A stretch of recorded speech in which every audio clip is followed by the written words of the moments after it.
U.S. Farm Report's coverage of the ISA Impact Awards is brought to you by the Illinois Soybean Association. For 60 years, the Illinois Soybean Association has looked beyond the rows to help Illinois farmers grow more opportunities from every acre. Watch our story at illsoy.org/60 seasons. A lot happened 60 years ago. The Ford Mustang was officially unveiled by Henry Ford II at the World's Fair. The Kellogg's Company began selling the Pop-Tart.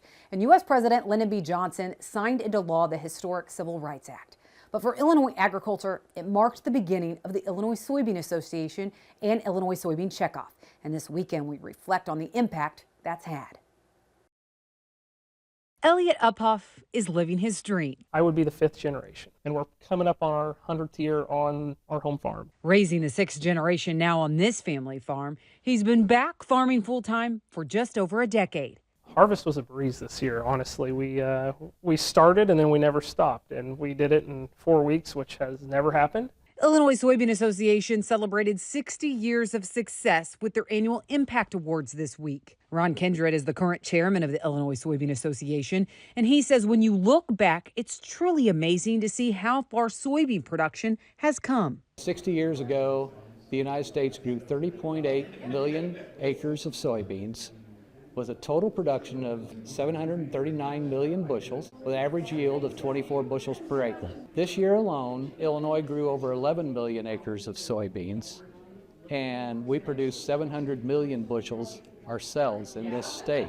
Illinois is a powerhouse when it comes to soybeans. The state ranks first in soybean yield, soybean production, and soybean exports. And as a member of the Illinois Soybean Association board, Uphoff says they aim to grow that even more. We are very fortunate in this state that we have many things that make us inherently profitable. We have great infrastructure. We have 2 rivers that we can deliver to. This week, as the Illinois Soybean Association celebrated 60 years, it was a night of toasting to the success of past and current achievements. That included recognizing the Illinois Soybean Association's Farm Family of the Year, the Moore family of Roseville. Ron Moore has held numerous influential positions in the soybean industry, including past president of the American Soybean Association. And when he looks back at how far the soybean industry has come, he says the headway with trade is what stands out to him. We've come a tremendous amount. Back when I first started on Illinois soybean, we didn't really trade much with China. It's just amazing what we have done as a soybean industry,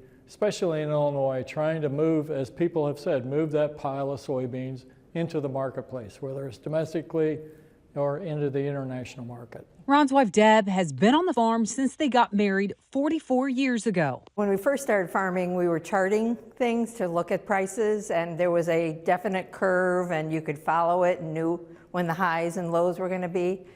When it became a more global market, those charts just kind of went by the wayside, and it's really changed. Looking ahead, where does Ron see the most growth? He says you have to look beyond China. Mexico and Canada, they've become our number one or number two trading partner, and I think it's imperative that we continue to have good relations with our neighbors to the north and south. John Lump is the CEO of Illinois Soybean Association, and he says the past 6 decades have produced major change, but he's excited for what's ahead. The past is a reflection of not only success, but failures too. But you learn from both success and failure and how to plan for the future.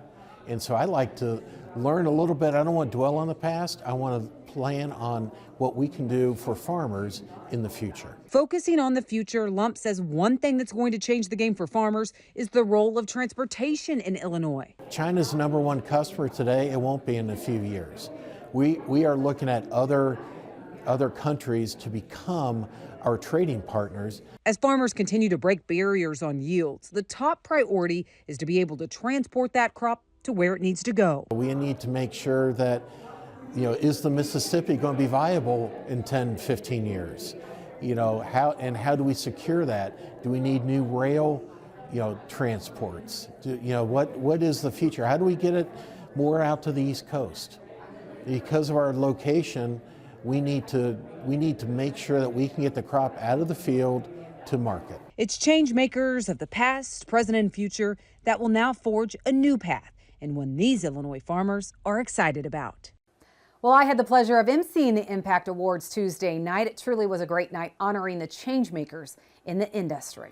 Well, next week we're on the road. We will be broadcasting from Farm Journal's Milk Business Conference in Las Vegas. We hope you'll join us as we work to build on our tradition. Have a great weekend, everyone. U.S. Farm Report is produced and distributed by Farm Journal Broadcast.